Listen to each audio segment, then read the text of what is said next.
Hi everyone, I'm Josh. And I'm Jim, and this is the Dapper Meeple.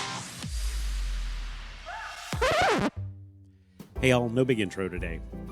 We just want to say thank you for listening. We wish you all happy holidays. May your new year be bright, and may your game tables be full of joy.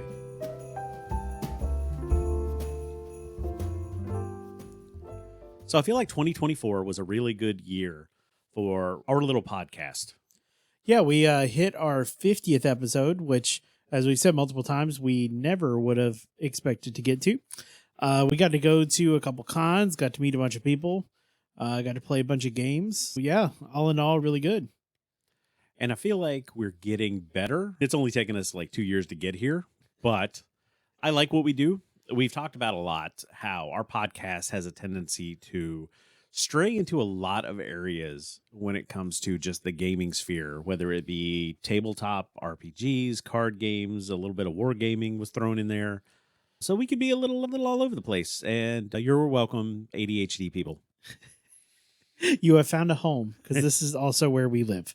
We do cover a lot of different topics. We talked to a bunch of different people too that kind of come from all over the place. I think it's all kind of this idea that, hey, we are a large and diverse community, not just in the members, but also in the different things that we enjoy as a community.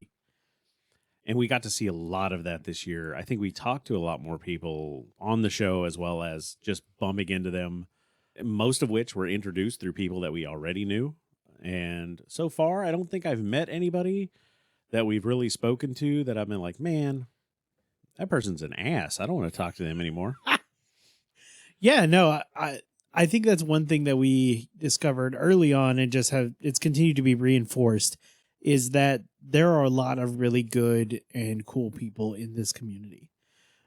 The outpouring of support, especially when someone from the community needs help, which we saw this year as well, was fantastic. Just the general good nature, it seems to be the majority of the folks involved. Right. We're going to run down some of 2024 games that we got to play, a couple of standouts that were really good that you should probably go buy. Some games that we backed on Kickstarter, because let's talk about the financial drain that crowdfunding can be when you're trying to catch them all like it's Pokemon in a box. Yeah, one day we'll figure out how to make that a business expense, but we'll see. But yeah, and then we'll talk about the Snakes and Lattes debacle, which if you guys have been with us since earlier this year, you heard a little bit about that. We'll talk our 50th episode giveaway, what we learned and how that went. And then, of course, we have Gen Con, which we've talked about a lot, and we'll do a quick PAX wrap up as well. Yeah, I'm so glad that we actually made it back to PAX this year. It felt like coming home, as that was our first big convention that we went to. Yeah. And it has a very different feel than Gen Con. But yeah, games that we played this year that are some of our standouts. So we backed Forges of Ravenshire with the guys at BA Games last year. One, because we like them, and two, because Sam actually made a really good worker placement game that I like.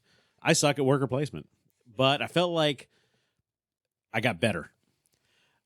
Yeah, so Forges of Ravenshire, if you are new and this is the first episode you're listening to, it's a fantastic worker dice placement game where you are these adorable woodland creatures and you are trying to become the new blacksmith in the town of Ravenshire.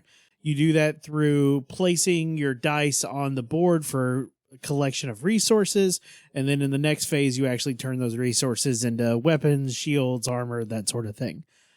It does really well in a lot of different things. And I think it's something that the two games that BA Games currently have out are known for, is it takes something like a worker placement genre and then adds bits and pieces of other genres to it to make it something more. Right. And they do that really well. We've talked about Cult of the Deep a lot, how it's not just social deduction. It has the dice rolling elements in it that really push that into a new place.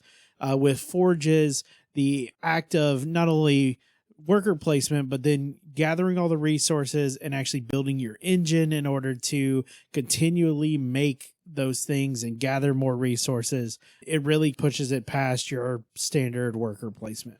Right. That production phase, which is the second part, really feels like a engine to me. And it feels like what you would be doing if you were an actual blacksmith. Sure, you're going to go collect a lot of resources, but actually putting them into play and using those resources to make more resources that you may need, the way that, that you can trade, or those engines can be used to take those resources and make something else. Because you need a lot of steel. I don't know if you know what blacksmiths do or not, but they hammer into metal. It's a lot of steel. It's a lot of steel.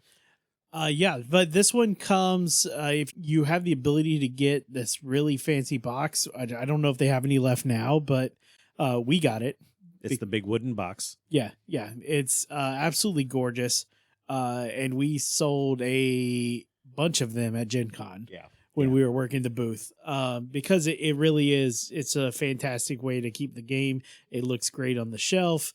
All those good things. If you are interested in any of these games, what I would suggest you do is look online and see if you can find them. But if you've got a friendly local game store, go down there and make them order it for you. Yeah, you can actually pick up Forges from the BA Games website as well.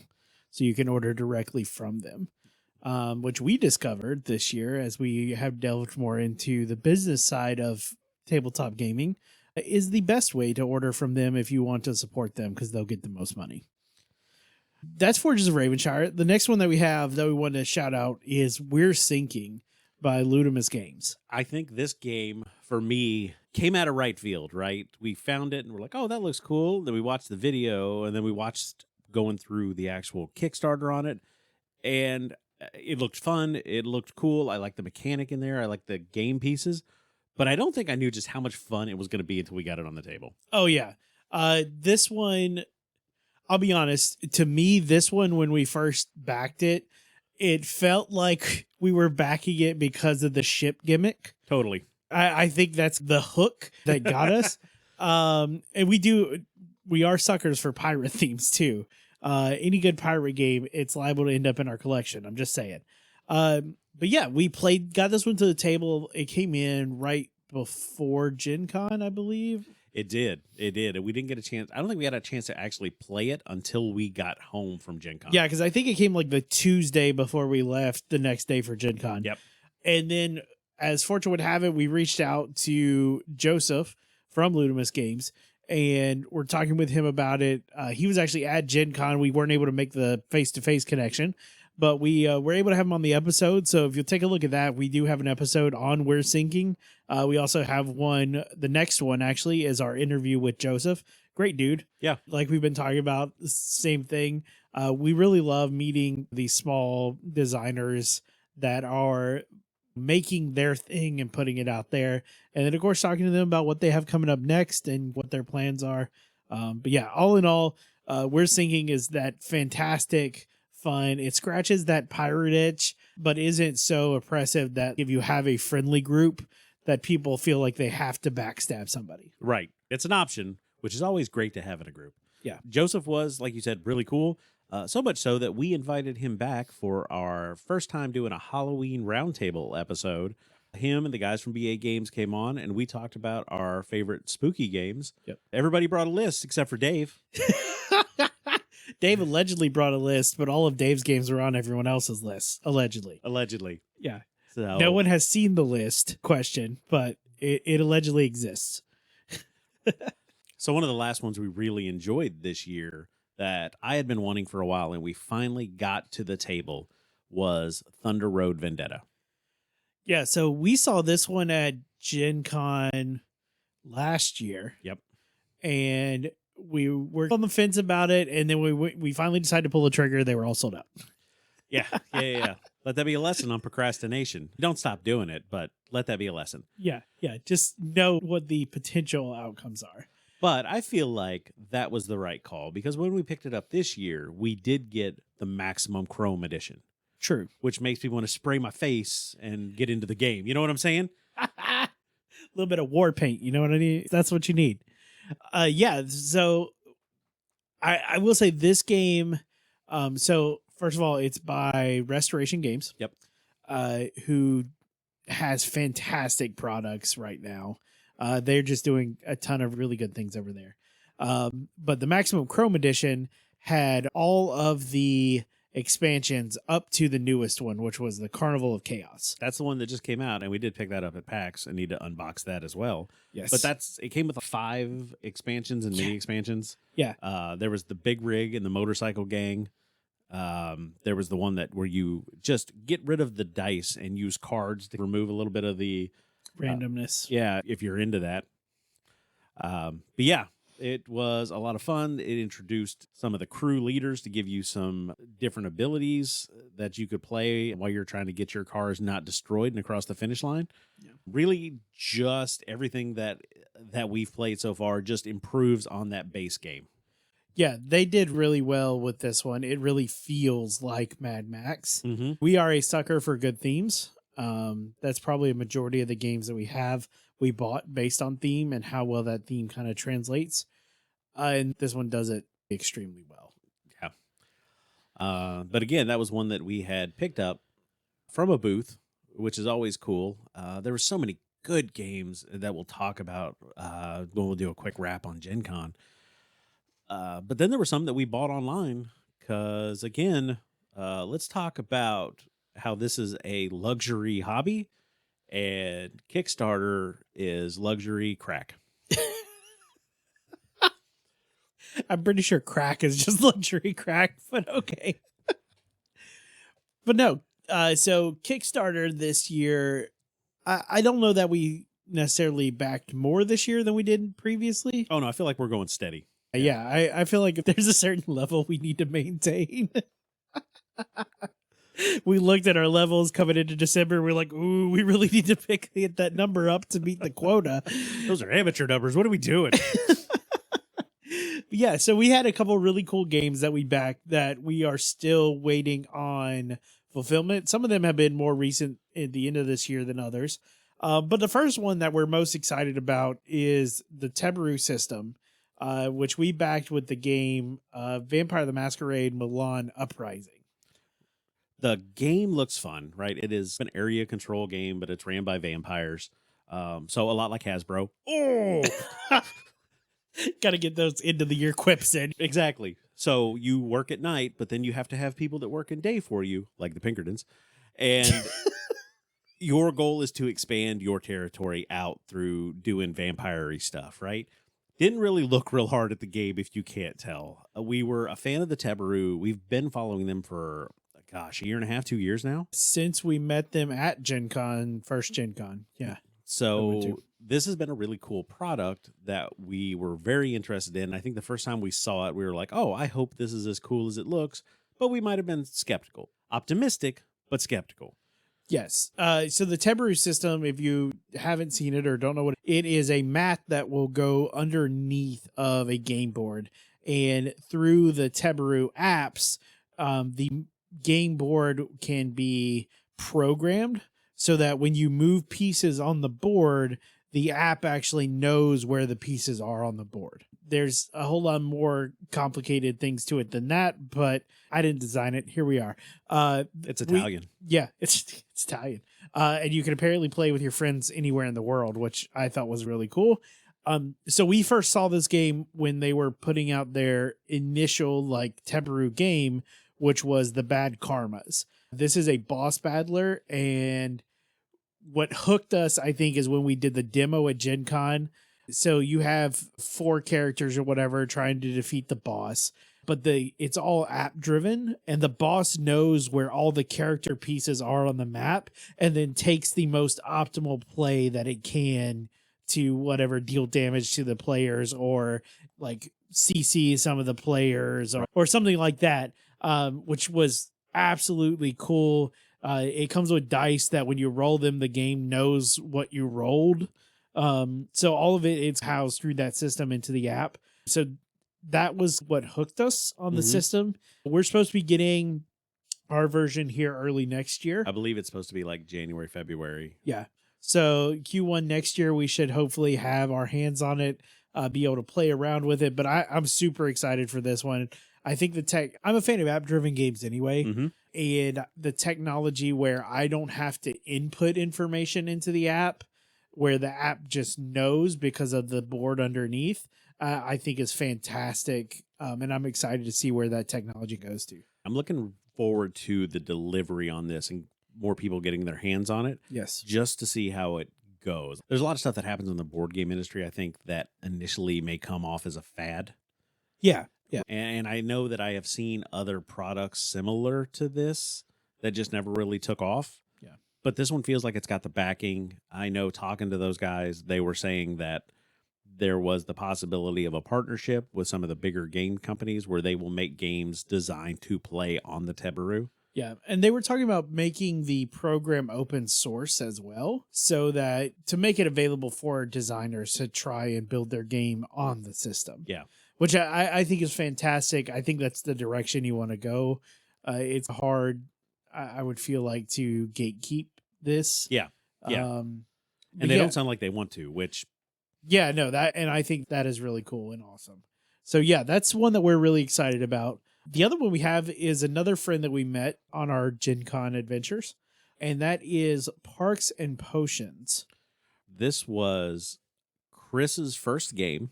Yep. We got to play it, the near prototype version Yeah. at Gen Con. And at that point, a lot of it had been fleshed out already. The game was pretty much as it was going to be when it came out. Yeah, there were some minor component changes that were being made, but rules-wise and stuff like that, it was pretty well fleshed out. Yeah. Components were fantastic. I love the components in this game.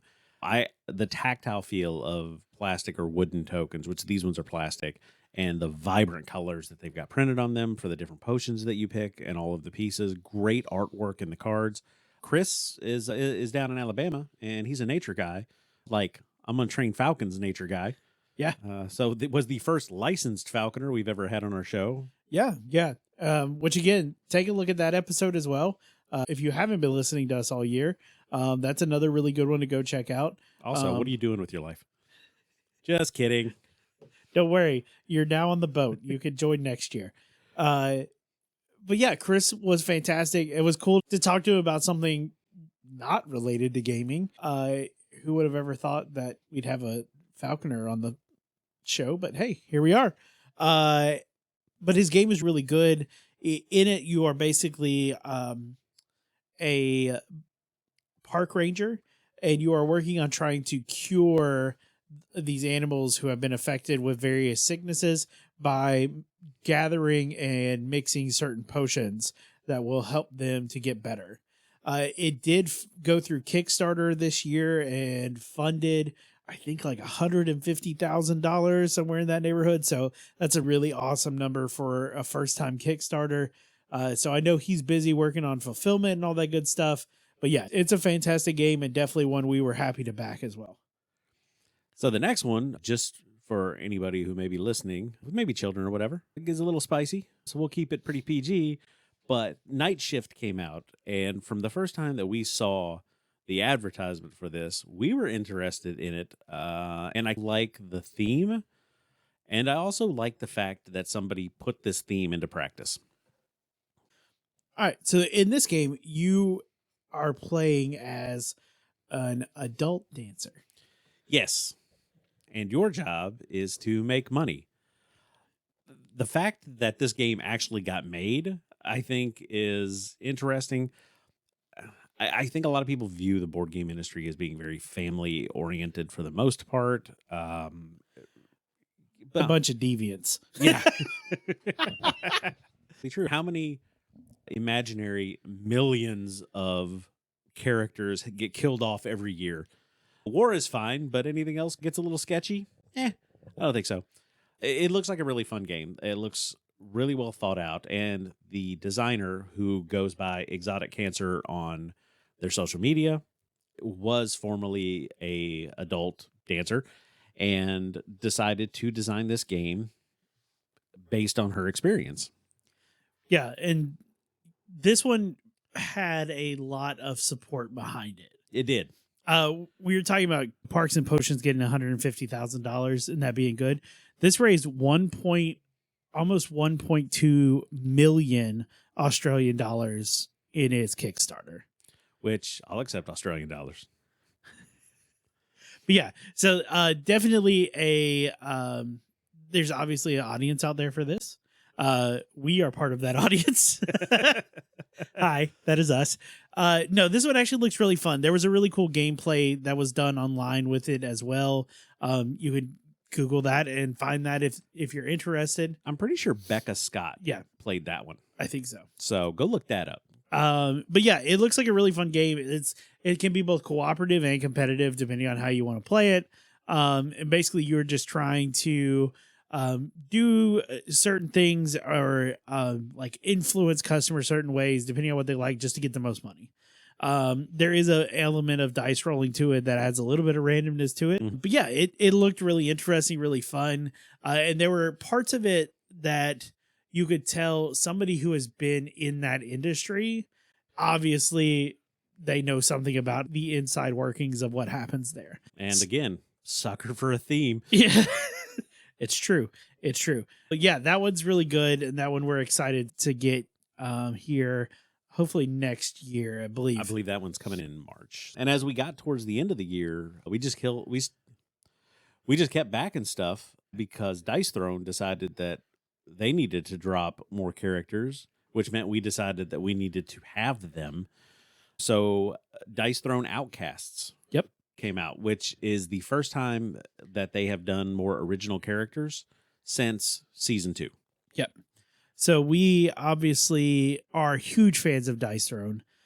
We have been for a long time now. We actually got to meet Manny Trimley at PAX this year, which was a really awesome experience.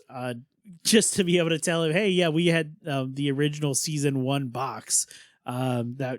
Just again, part of this whole community is being able to meet people like that and talk to people who had a piece in designing some of your favorite games. Yeah. Just to be able to go, hey, we really appreciate you making this. It's been an awesome thing for us to have at the table. Mm-hmm. But we also have all of the Marvel Dice Throne that came out. The X-Men one is on the way once that gets finished up with production. Of course, we got to back this one. Sure. And Outcasts brought in, like I said, new characters, and they were very spooky themed. Yeah. So when it popped around October, I felt like it was like, oh, yeah, this is the right time to do this. You've got the Headless Horseman, the Pale Lady. You've got a werewolf that functions really similar to the Cursed Pirate, where you flip their board when it's time for you to morph. A lot of original characters that you recognize as far as those tropes, like season 1 and season 2 with the monk and the gunslinger, the barbarian. Same sort of thing, just a little bit spooky for those of you who wear black all year long. Yeah, and if you have never played Dice Throne or don't know anything about it, it functions off of more or less like a Yahtzee mechanic, where you take a character and they have different abilities that you can activate based on your dice rolls. Right? You roll your dice and you get 2 re-rolls, and then you're trying to activate one of your abilities. And most of them are damaging abilities where you're trying to attack your opponents. And that's pretty much the game. Each character, or most characters, have like a defensive ability as well that you'll roll to see when you get attacked. But other than that, it's pretty much just that kind of combat game with that Yahtzee mechanic. It's pretty straightforward. It's a fantastic game, though, and it's great at multiple different player counts because there are different game modes you can play. Yeah. I think it's one of those two that's an easy to learn, harder to master kind of thing. For sure. Just because the amount of characters that you have, the different abilities. You also get you have a hand of cards that you can use to change dice rolls, stop damage, doing a lot of stuff. Give yourself more command points so that you can use those to activate some of your abilities and stuff. So yeah, it gets deeper and deeper as you go. And then you keep buying battle chest after battle chest. And then you learn why we like Calyx. So welcome to the club. Yeah. We did get another expansion, which this year feels like it was about a lot of expansions. PAX for me was expansions and accessories. That's it. Heroes of Arcadia was a game that is just so much fun sitting around a table and playing with people. It's designed as a dungeon crawler. And at the beginning of the game, everybody takes some of the tiles and everybody lays tiles. Your whole point of the game is to find this one tile, the drinking hoard. Yeah, with the drink guardian. Yeah, with the drink guardian, who you have to defeat through flipping over the tiles as you go. You find other monsters. There are boss battles. There are some really cool interactions where it's like a 2-player battle. So you flip it over and then you got to pick somebody to roll dice and try to beat whatever the monster is. In a boss battle, you pick somebody and they roll as the boss. Yeah. And there's lots of bosses, but they're like mini bosses, right? Till you get to the Drink Guardian, and then you have to have so many power-ups to be able to even challenge him. I think it's a really cool game. Your character is a glass or a cup if you didn't buy the fancy version. And on the glasses, there are marks. That's your hit points. You fill it up with your chosen beverage. And then as you take damage, you drink. Yep. So a lot of fun. What I really love about it is there are other drinking board games out there. Everything in this game is waterproof. Yeah. Yeah. Which, because you're technically moving your drink around the board onto each coaster and things like that, because that's what the different rooms are. It was great design. This is by Rollicrit, who have continued to put out really cool quality products in addition to just the game itself. But yeah, this is one of those really fun ones that people don't have to be gamers or into games to play. Yeah. It's not very rule heavy. So when anybody sits down to play it, there's a couple things you got to clarify, but for the most part, I think it's a pretty simple setup and most people get it pretty quick. So we backed the expansion, which gave us 5 more characters that added some new mechanics. There's this roll mechanic that really changes how the game is played, adds a little bit more surprise to the overall game. I actually took this game with me on a work trip. We were going to be out for a couple weeks, and it comes in a pretty good sized box, but I was able to pack it up pretty easy. Just the original plastic cups, just fit them together, and then you just need the real small box of the cards and the tiles. Travels really well, in case anybody's wondering. Of course, here at the house, we've got the nice pint glasses, and I went ahead and upgraded the expansion that we backed with 5 new characters, one of which they partnered with Voodoo Ranger Brewery. Yep. So I think that's cool to get that outside influence into it. Yeah, no, absolutely. It's a fantastic game. Really enjoy it. Nice and simple. A fun little kind of like relaxing. You don't really have to think. You're just going through the dungeon setup. Yeah. And the last one that we backed, matter of fact, I think we just backed it in the late pledge stage. Restoration Games has been making a pretty interesting name for themselves when it comes to their Unmatched series. Yeah, this series has been around for a few years now, and they've continually supported it with new characters, abilities, and things like that, which have been really cool. They've brought in actual IPs and stuff on it from the original 2 sets that were like more folklore type heroes and things. So Unmatched is a game where it can either be 2v2 or 4v4, or with the new versions, it can actually be cooperative. And we have a lot of it. Yep. Not quite all, but most of it. Because each character plays completely different. They have their own abilities. They have their own deck of cards. And as you're playing, you choose your hero and then you play whichever version you want to play. But you shuffle up your deck of cards, and those cards have attack abilities or defend abilities or scheme abilities, just kind of things that allow you to do different things on the board. But each character feels very unique and feels true to whatever character they're supposed to be. They do a really good job, especially when you're talking about some of the more popular IPs that they have. Buffy the Vampire Slayer, Jurassic Park, of course, Marvel has gotten in the game. Yeah. The characters you play feel like the characters that you know. Yeah. And then there's also some others that come out, like you said, with some folklore and things like that. And they play really interesting. And if you read up on it, you're like, oh yeah, no, this totally makes sense. I don't know how many death rays Nikola Tesla really had. I know that he worked on one, but he's got one in this game, which is cool. Yeah. Which this new version that we backed is the next edition of the cooperative version of Unmatched. Right. The original cooperative version came out, and as a group, you were either trying to beat the Mothman and his assorted henchmen, which are like Bigfoot, the Jersey Devil, the Loveland Frog. I think there's a giant ant in there. it leaned real heavy into cryptids and sci-fi because you flip the board over and then you're fighting aliens Yeah. like yeah. little green men.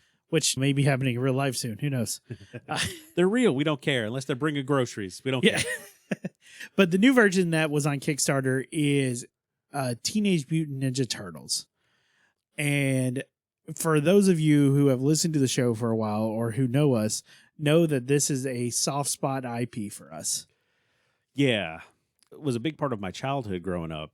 And then one of these days, they're like, oh, we're going to make live action. We're like, holy shit, real turtles? And we're all excited to go. And I was 11 years old. Mom's like, hey, we'll go see Ninja Turtles because you've been good this week. And I'm like, hell yeah, I have. And then she had a baby and screwed the whole weekend up. I've lived with this burden all my life. I just want you all to know. I'm hoping this game will help seal that wound a little. No. You hear that, Hasbro? I'll hold a grudge, baby. But no, this one looks really cool. You get to play as the different turtles. You get to play against either Shredder or Krang. Yep. And we got the extras to where you can also play as Shredder and Krang in a traditional unmatched game. Or I guess you could take on Mothman as well with them. Yeah, that's one of the great things about this, just like Dice Throne, is all of the characters can be played in any of the other settings. Yeah. So definitely really cool. We're excited about that one. That one just finished their late pledge and their backer kits, so it won't be out for a little while, but definitely looking forward to that one. They had the sculpts and a couple other things at PAX and Gen Con, and it already looks fantastic. Oh, so yeah. I'm really excited to see or to get our hands on this one and play on that one. So with all the fun that we got to have this year, we came into a situation that we found out about here in our local community, and it just felt that we needed to do something.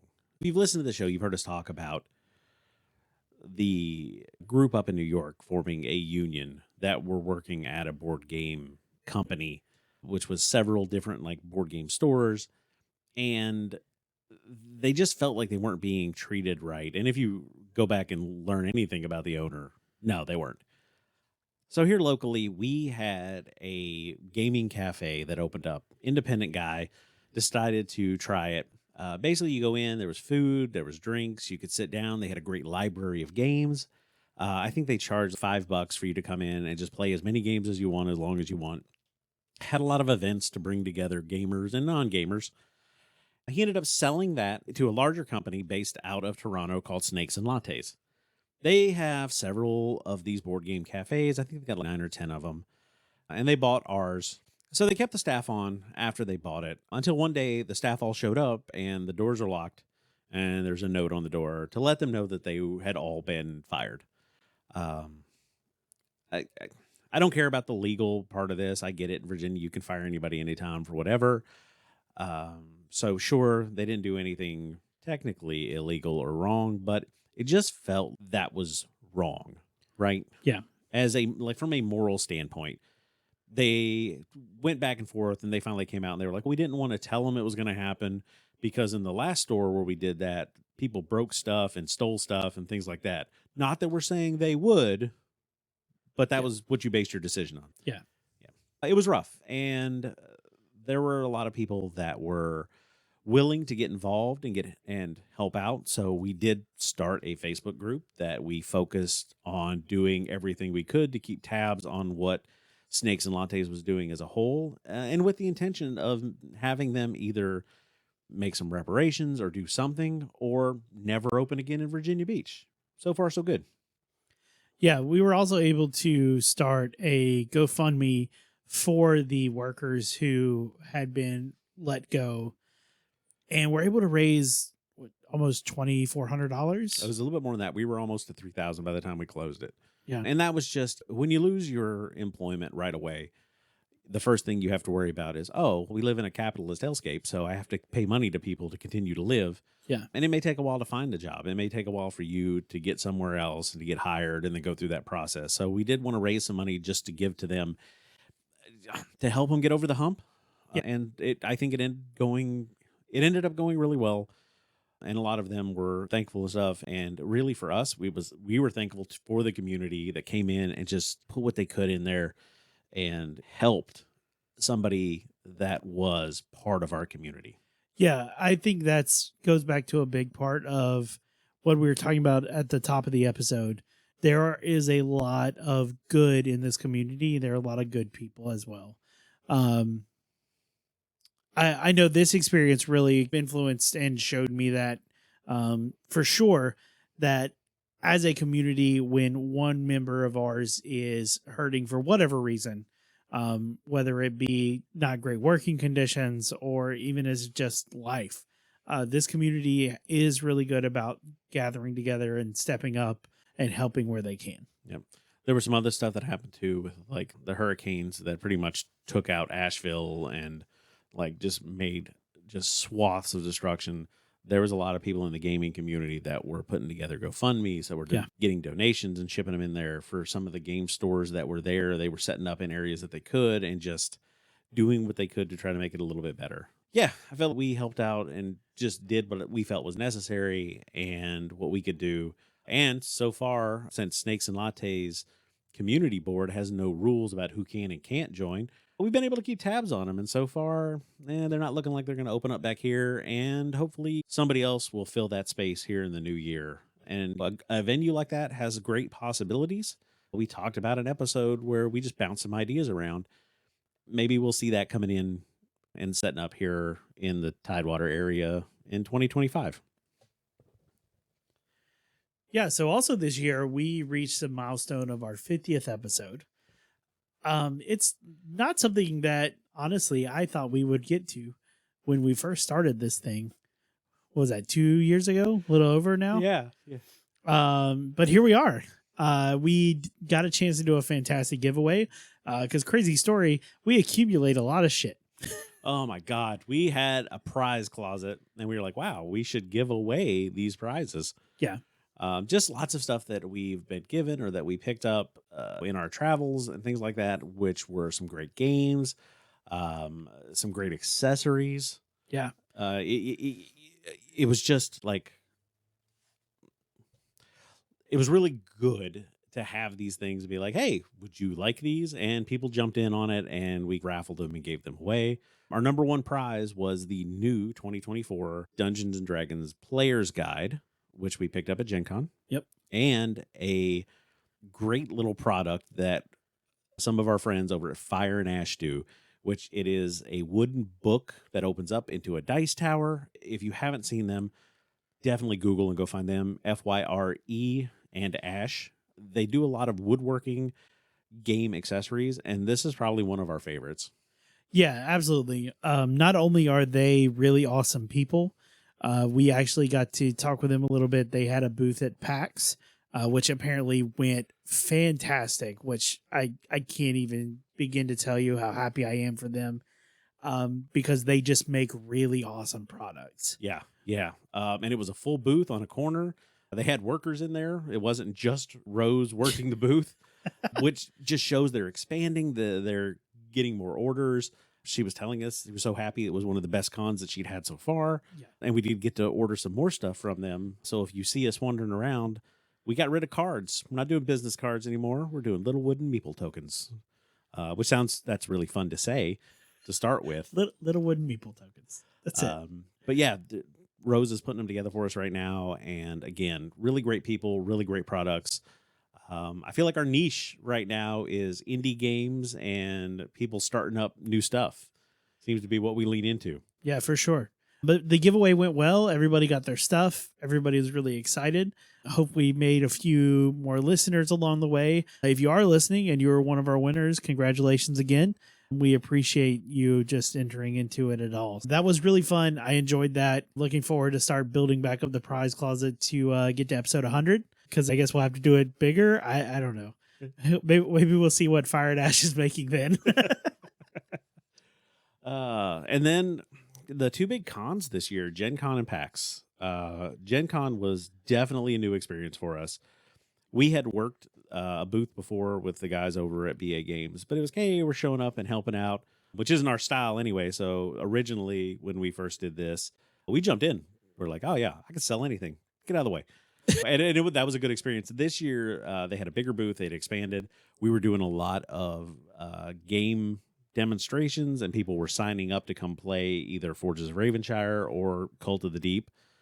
And it was a full time. It was a solid 6-8 hours a day that we were doing games or in the booth. Yeah.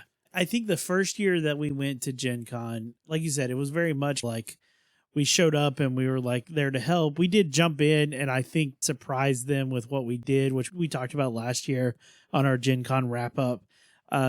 It was all kind of Cult of the Deep though, because Forges was still like very new. Yep. I think it was just in Kickstarter or about to go to Kickstarter. I think about to go to Kickstarter. So it was still in its kind of early infancy where people were coming and demoing it. I think we only had one table behind the, like inside the booth for it. Yeah, it was very much, I think that was a good year to get in and learn some ropes, because this year it was like pedal to the metal, full out, no stop, 4 full days of all of the things. Oh, yeah. And they did really well. I think they pretty much sold out of inventory that they brought. Yeah, sold every copy of Forges that they had available. And it was cool to, again, see that side of it, because this year Gen Con was bigger. Every year since COVID, it seems to come back and there's more people. Yeah. It was a little weird this year because Thursday is usually, all right, let's ease into it day. Yeah, nah, bro. Nah. Everyone was there looking to buy things on Thursday. Yeah, people are showing up and like throwing down like $300, $400, $500 at the booth. Hey, this is where I want to be first thing in the morning to get this. Yeah, I think we sold like 7 or 8 of the big wooden boxes on Thursday. Some of the designer gemstone dice sets too went out the booth. So there was a lot of really cool stuff that happened. And I'll be honest, I'm so glad that we were able to be a part of that. Yeah. Like Sam and the guys over at BA Games, like they're fantastic. Like we've known them for a few years now. And every time we get together, whether it's at a con or doing a live stream or something like that, they're just really good people. Yeah. And we've enjoyed getting that picture behind the curtain, if you will, of what it's like on the board game publisher designer side of it, like what that looks like. Sam, especially at PAX this year, was extremely like open door with us. We got to learn a lot from him and got to meet a lot of really cool people because of him. Mm-hmm. So yeah, we can't say thank you enough to them. That's been excellent. And I think at this point would definitely count them as friends, not just colleagues or people that we've met. Great all the way around, all 3 of the brothers, and then their families and the wives that all come in and get involved as well. And they've always just welcomed us with open arms, and we show up and do what we do. Yeah. And then we move right into PAX. We did a Gen Con update and talked about all the greatness that is the best 4 days in gaming. PAX happens up in Philadelphia, which I don't know why that I like Philadelphia. And I said that to people in Philadelphia, and they asked me why I was saying crazy things. Yeah, that dude at that pizza shop was not having it. He was like, why do you like Philadelphia? And while we were leaving, he was like, by a guy that likes Philadelphia. And I was like, man, we don't live here. He's all, that's why you like Philadelphia. Yeah. And that's true. We stay in kind of the more touristy type areas. This happens in the convention center. Not as big as Gen Con, so it is a much kind of smaller feel to it. Yeah. But PAX always, for me, feels like it is more focused on the actual gamer and the people that are there, and much less about big releases and people with coming in with the new stuff. Yeah, there's a lot of noise at Gen Con. Yeah. There's a lot of things to do. There's a lot of things to see. It can be extremely overwhelming. If you are on the East Coast and considering going to a con next year, if you're worried Gen Con might be a little bit too much for you, I cannot recommend PAX Unplugged enough. Yeah. Yeah. It's not as hard to find a place to stay, I think, because, again, you don't have nearly as many people. Also, I think the 3-day badges for PAX are like $75 usually, right around there. It's a pretty affordable con until you get in the hall and start spending money. But I think Philly, that's on you. Yeah, right. Yeah, there's nothing I can do about that. I think Philly does really well about welcoming it every year. It was cool because we would go across the street for lunch a lot of the time to the Reading Terminal Market, which is this really cool place. It's got little restaurants and stuff in it, but they're all like open. It's not like a strip mall. So we had to go get our shawarma. Yep. Which is awesome. It's getting to be a tradition every year. Yeah, Kamal's is great. Yeah. You got to go there. And I feel like it's always overlooked too. It like, is. There's always a place to sit at Kamal's, like for some reason, but it's fantastic if you like Euros especially, but everything's always fresh and you can see the little spits turn in with the meat and yeah. Yeah, and they do lamb, which is harder to find around here. Yep. Just around here in the entire United States that we've been to. And there were people in there though that we were sitting and eating and they'd come by because most people have their badges and lanyards on. We had a bag of games with us, a backpack, and a lot of people are carrying stuff. And it's obviously much more busy than normal. So people that weren't aware of it, we got a lot of, wow, what are you guys here for? Yeah. And be like, hey man, do you like board games? And then they'd be like, Monopoly. And then I throw my hot coffee on the old lady. Just kidding. It didn't actually happen. Yeah. So no incidents this year. We did good. Don't put us on the naughty list. It's fine. But we did get to talk about it to people and they were like, oh, that's really interesting. So it was cool just to get to interact with, civilians. Yeah. What I thought was really interesting. So PAX, the badges did sell out this year. Yeah. All of the badges. Yeah. Every days, badge. The 3 days gone. Yeah. And you could tell because walking through, so whereas Gen Con, I would say their convention centers are probably pretty similar size, but whereas the entire like expo hall at Gen Con, it like takes up the whole thing with all vendors. PAX is split half vendors, half like play table. Yeah. And all the play tables in there were full. And then there was a whole upstairs area about the same size was all full as well. Yep. That had some of your like unpublished and some of your new games or like playtesting games, stuff like that. That whole area was all full too, which was crazy. There are people playing games everywhere. And I think that's what really sets PAX. It's not quite that spending mentality where you're obviously there to buy things. They put a lot of emphasis on their game library and people coming to like just check games out and play them. Yeah. And that's a lot of times what people go there for is just for that. Yeah. The unpub room, like he was talking about, was just huge. Yeah. And it was full all the time. Like we went in to do some game demos with some prototypes, which we probably can't really talk about, but yeah, they were good. And I'm just saying, pedals and scales. Sam, if you're listening, we'll see what happens here in 2025. But it was full and there was a lot of people there and we got to meet a lot of cool people that came by to play some new games. We got to meet some people that have been in this industry for 30 years. Yeah. Talking about, oh yeah, I worked on this project, and we're talking about monumental projects that made a huge change in the gaming world. Yeah. So that was really cool. And it was like, wow, this has been around for a while. Cool. Because I don't want to be in a hobby that's going to die out in a couple months. So I feel we're safe. Just in case you're thinking, should I buy this board game? Go ahead and buy it. They'll make an expansion. Yeah, I think that I think what really cemented this idea of this hobby's continually moving and growing is that we had the two biggest cons in the States sell out this year. Yeah. Both Gen Con and PAX both sold out. And watching online, there were people who were like, hey, I was not able to get a badge. Is there any way that somebody had a PAX badge that you could sell me? Because whereas Gen Con is linked to your, like you personally, your account, you're not allowed to sell it. You'll get banned. Don't do that. PAX is very much more open. They're like, oh, we don't care. You got a badge. Cool. Yeah. There were a few people who were like, hey, I can't go, so I'll sell you my 3-day badge or whatever like that. Yeah. Like really cool. But again, if you're considering possibility of going to a con this coming up year, obviously you may be restricted by where you live. But if that is not a problem, and you're worried about whether a con might be too big or possibly overwhelming, PAX is definitely a better entry experience if you've never done a larger con. If you have done a larger con and want to dive in feet first, try to figure out what Gen Con is and all that, by all means, give it a shot. And then look for our episode about these are the things you should know before going to Gen Con that'll probably come out a few weeks before the actual con. We also got to do the opening story time, which is something that we like to catch. They bring in somebody to talk, and they've had, I think Mercer did it the year we weren't there. The McElroy brothers were the last one that we saw before this. And this year was Elizabeth Hargrave, who is the designer of Wingspan and the many expansions that have come out for that.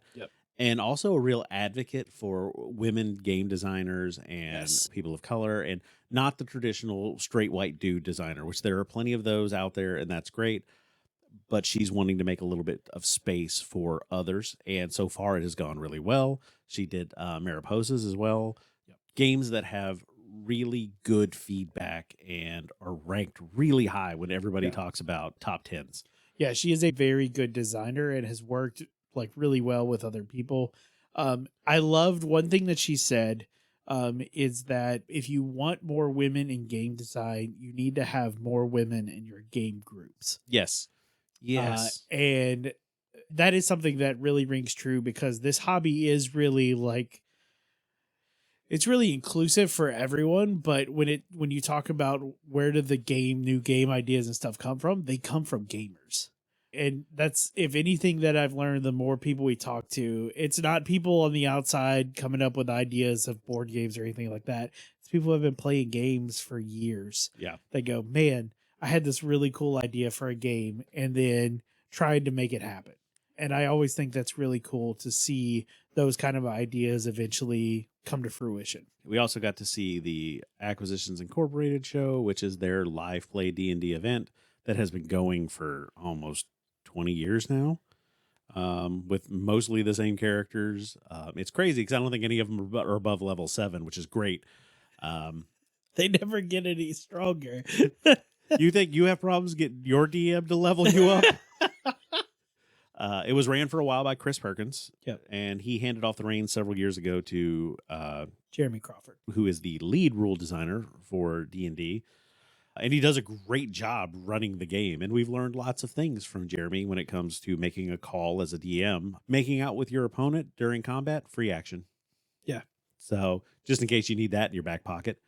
But it was always cool to get up and do that. And they did run a lot of the new 2024 rules. Mm-hmm. So a lot of us were having to look stuff up in the crowd. Yeah.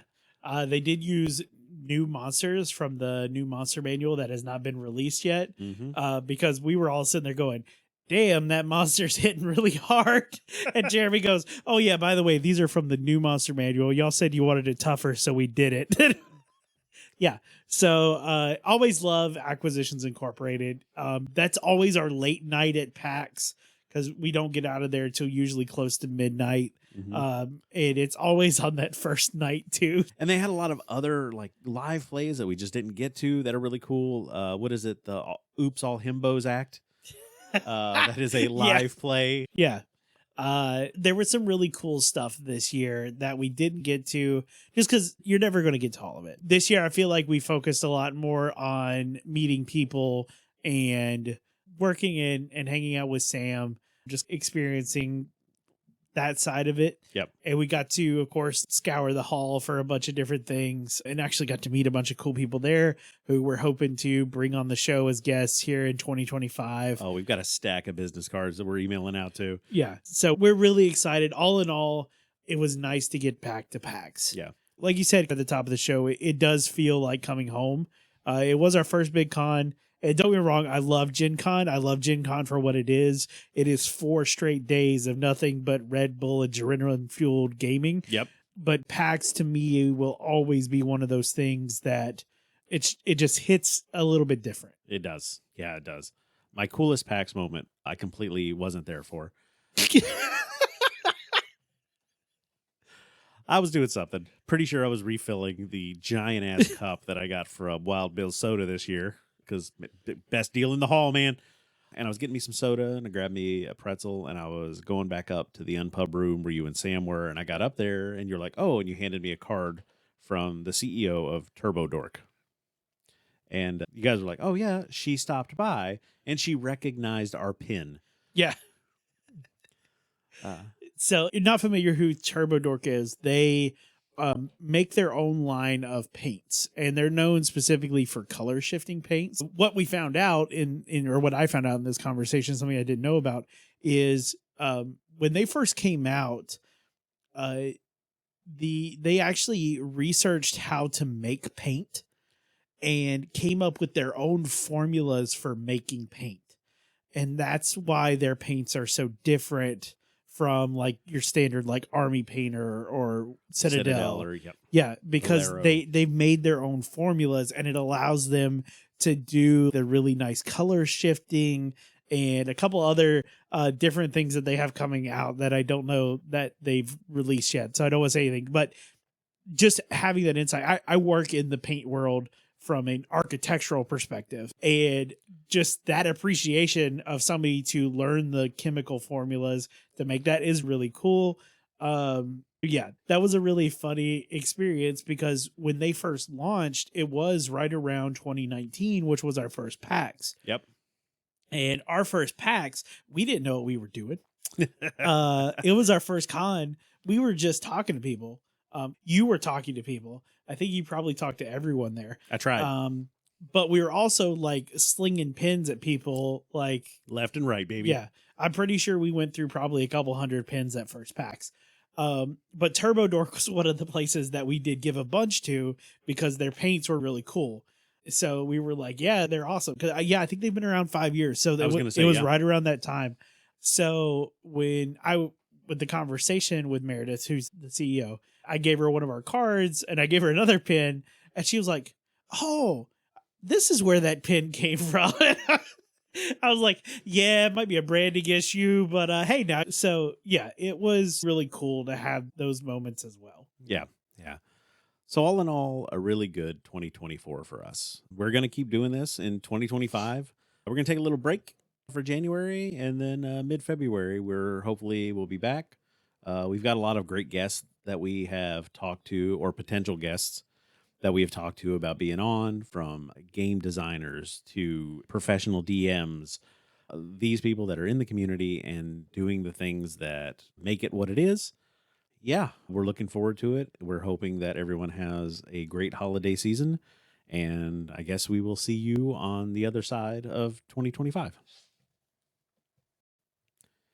And with that, 'twas the night before Yuletide, and all through the inn, Characters were waiting for their stories to begin, from warlocks to druids, elves and kobolds. patiently waiting for their adventures to unfold. So gather your party and take up your dice. Great stories are waiting. Do not think twice, The new year is coming, so what's there to do? but join us around a table and tell a story or two. From the Dapper Meeple, I'm Jim. And I'm Josh. Happy holidays, everyone.